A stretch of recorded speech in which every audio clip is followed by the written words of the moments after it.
अस्सलाम वालेकुम फ्रेंड्स, कैसे हैं आप सब लोग। उम्मीद करती हूँ सब खैरियत से होंगे। तो आज मैं शेयर करूँगी आपके साथ बहुत ही मज़ेदार चटपटा मिर्च के अचार की रेसिपी। इंस्टेंट अचार है ये, बस बनाइए और इसको एंजॉय करिए।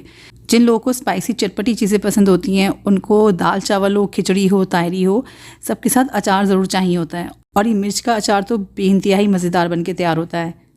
तो ये इंस्टेंट अचार की रेसिपी को आप एंड तक ज़रूर देखिएगा और इसको ट्राई कीजिएगा। मुझे उम्मीद है आप लोग को बहुत पसंद आएगी। तो फ्रेंड्स, ये अचार बनाने के लिए मैंने यहाँ तकरीबन 450 ग्राम के करीब ये हरी मिर्च ले ली थी।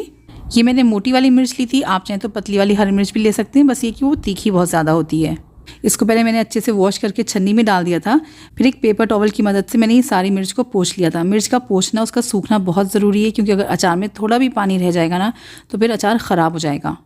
तो मैंने अच्छे से सारी मिर्चों को पहले पोंछ लिया था और उसके बाद इसको मैंने काटना शुरू किया है। तो काटना जो है ना, आप अपनी पसंद के हिसाब से कर सकते हैं। अगर थोड़ा बड़े पीस रखने हैं मिर्च के, साबुत मिर्च भी रखनी है तब भी रख सकते हैं।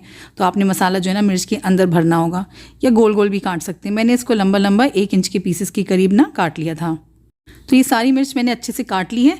अब मैं क्या कर रही हूँ, मैं इसको आधे घंटे के लिए तकरीबन पंखे के नीचे रख रही हूँ, ताकि इसमें जितना भी मॉइस्चर है ना वो ख़त्म हो जाए। मेरे घर धूप नहीं आती है तो मैंने पंखे के नीचे रख दिया है। आप चाहें तो इसको धूप में भी रख सकते हैं।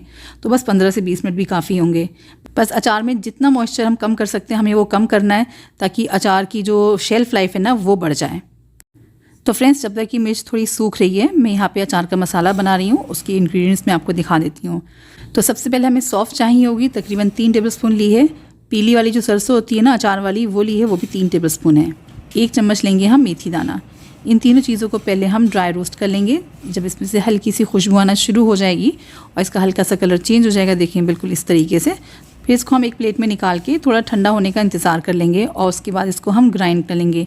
ग्राइंड करने के लिए ना आपने इसको बिल्कुल बारीक पाउडर नहीं बनाना है, हल्का सा दरदरा होना चाहिए, क्योंकि ये मसाला खाने में ना मिर्च के साथ अच्छा लगता है। बिल्कुल पाउडर नहीं होना चाहिए।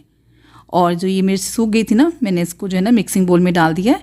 और ये भी मसाला पीसा था सौंफ राई का, वो हम इसमें सारा डाल देंगे। फिर डालेंगे इसमें हम कलौंजी, कश्मीरी लाल मिर्च। तो यहाँ पे मैं तीखी वाली लाल मिर्च नहीं डाल रही, क्योंकि ऑलरेडी मिर्च का अचार है। तो अगर आपको ज़्यादा तीखा खाना है तो आप तीखी वाली लाल मिर्च भी डाल सकते हैं। 2 चम्मच डालिए मैंने कश्मीरी लाल मिर्च। साथ में डालेंगे इसमें हम चाट मसाला और नमक। अचार में नमक थोड़ा ज़्यादा चाहता है, क्योंकि हमें मिर्च की क्वांटिटी के हिसाब से ना इसको बैलेंस करना होता है। आप चाहें तो नमक थोड़ा कम भी डाल सकते हैं। और साथ में डालेंगे इसमें हम काला नमक। काले नमक से ना अचार में फ्लेवर बहुत अच्छा निकल के आता है। अब इन सारे मसालों को हम मिर्च में अच्छे से मिक्स कर लेंगे। अच्छे से मिक्स करिएगा ताकि जो मसाला है ना वो पूरे मिर्च पे अच्छे से लिपट जाए। फ्रेंड्स, अगर आपको ये रेसिपी थोड़ी भी पसंद आ रही है तो प्लीज़ इसको लाइक, शेयर और चैनल को सब्सक्राइब ज़रूर कर दीजिएगा। और आप ये रेसिपी किस शहर से, किस कंट्री से देख रहे हैं, मुझे कमेंट सेक्शन में ज़रूर बताइएगा, ताकि मैं आपका शुक्रिया कर सकूँ। देखिए मसाला बहुत अच्छे से लग गया है मिर्च पे। अब हमें इसमें तेल डालना होगा, लेकिन तेल जो है ना हमें पका के डालना है, क्योंकि हम सरसों का तेल डाल रहे हैं। अचार में सरसों का तेल ही डाला जाता है, उसी से फ्लेवर अच्छा निकल कर आता है। और अचार में तेल भी थोड़ा सा ज़्यादा होता है, इससे जो है ना अचार की जो शेल्फ़ लाइफ है ना वो बढ़ जाती है। तो ये सरसों का तेल था, तो पहले इसको हम धुआं उठने तक ना अच्छे से जो है पकाएंगे। और जब धुआं निकलने लगेगा तो गैस को बंद कर देंगे और 2 से 3 मिनट थोड़ा वेट कर लीजिएगा, ताकि सरसों का तेल थोड़ा सा ठंडा हो जाए। और उसके बाद इसके अंदर हम डालेंगे थोड़ी सी हींग। हींग की वजह से अचार का फ्लेवर भी बढ़ेगा और ये पेट को नुकसान नहीं पहुँचाता है। हींग को अच्छे से हम तेल में मिक्स करेंगे। उसके बाद ये सारा तेल हमने अचार के ऊपर डाल देना है और इसको फिर हम अच्छे से मिक्स करेंगे। 1 से 2 मिनट दीजिएगा इस स्टेप को, ताकि तेल और मसाले अच्छे से मिर्च पे लिपट जाएं।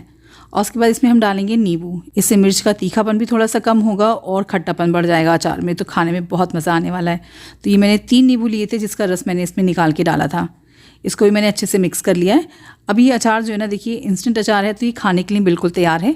लेकिन अगर 1 से 2 दिन बाद आप इसको ट्राई करेंगे ना, तो मिर्च थोड़ी सी सॉफ्ट भी हो जाएगी और इसकी खटास भी बहुत अच्छे से बढ़ जाएगी। तो ये मज़ेदार सा अचार तैयार है। लेकिन इसको आपने जो सेव करना है वो किसी कांच की बॉटल में, अच्छी सी सूखी हुई बॉटल होना चाहिए। बॉटल के अंदर पानी बिल्कुल भी नहीं होना चाहिए। उसमें आपने ये अचार को रखना है और इसको आराम से जो है ना आप महीना 1.5 महीना है, जब तक ये अचार ख़त्म नहीं हो जाता। वैसे तो ये बहुत जल्दी ख़त्म हो जाएगा अगर आपको चटपटी और स्पाइसी चीज़ें पसंद हैं। और ये देखिए मैं आपको ये जो दिखा रही हूँ, ये तकरीबन 4 से 5 दिन बाद की ये क्लिप है। और आप देख सकते हैं मिर्च भी बिल्कुल मुलायम हो गई है और तेल भी ना अच्छे से सरफेस पे है। तो इस तरीके से मिर्च ख़राब नहीं होती है। तो ये रेसिपी ट्राई कीजिएगा और अपनी सिंपल सी खिचड़ी, दाल चावल और ताहरी का मज़ा जो है ना दुगना कर लीजिएगा। सबसे अच्छी बात क्या है ना कि घर का बना हुआ है तो होममेड इज़ बेस्ट, और इसमें कोई प्रिजर्वेटिव्स भी नहीं है, तो आप इसको आराम से एंजॉय कर सकते हैं।